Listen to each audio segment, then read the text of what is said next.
Hi friends, আমি আফিফা। আজকে তোমাদের সাথে একটা ডিজাইনার স্লিভস আমি শেয়ার করব।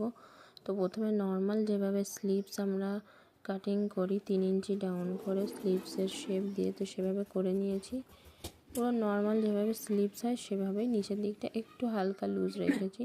তো এটাকে ডবল ফোল্ড করে দেখে নাও, আমি যতটা এখানে খোলা রাখবো ততটা মাপ করে নিয়েছি। তো এটা 15 অবধি খোলা হবে। এটা কিন্তু 3/4 স্লিভস। তো এভাবে আমি যেভাবে গলার শেপ বানাই সেভাবে 1 ইঞ্চি কোনা করে এভাবে একটা কাটিং করে নিয়েছি, দেখো গোলাই করে। তো এইভাবে মাঝখানটা কাটিং হচ্ছে। তো এই কাটিংটাকে সেলাই করে উল্টানোর জন্য আমি এখানে পায়জামার কাপড় দিয়ে এটাকে তিরছা পট্টি আমি কেটে নিচ্ছি।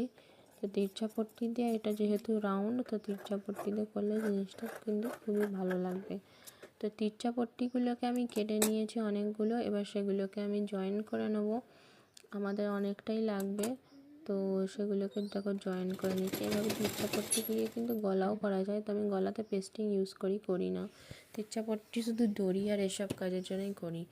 তো প্রত্যেক হাতের এক কোণা থেকে আর এক কোণা দেখো পুরো হালকা 2 সুতো মার্জিন নিয়ে কিন্তু সেলাই করব। আচ্ছা, এটাকে একভাবে সেলাই করব না, আমি হাফ করে কেটে নিয়ে তারপরে কিন্তু আবার হাফটা করব।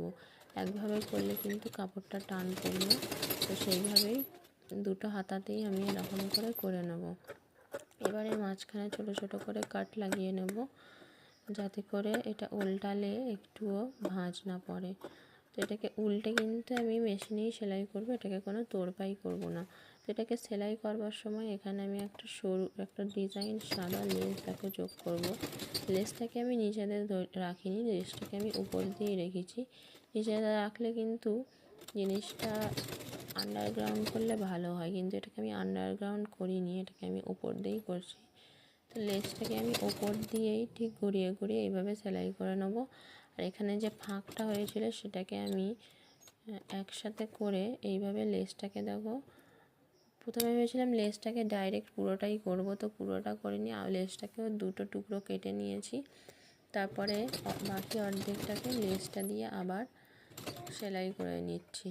তো আমি প্রথমে এটা যে ফাঁকটা সেটা একটু কম করে ফেলেছিলাম, তো আমার পরে মনে হচ্ছে যে ফাঁকটা একটু বেশি করতে হয়।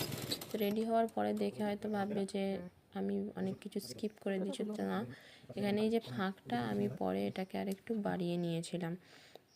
তো তারপরে মাঝখানে আমি একটা লুপ জয়েন করেছি এবং একটা পুঁতি দিয়ে এটাকে কিন্তু ডিজাইন করেছি।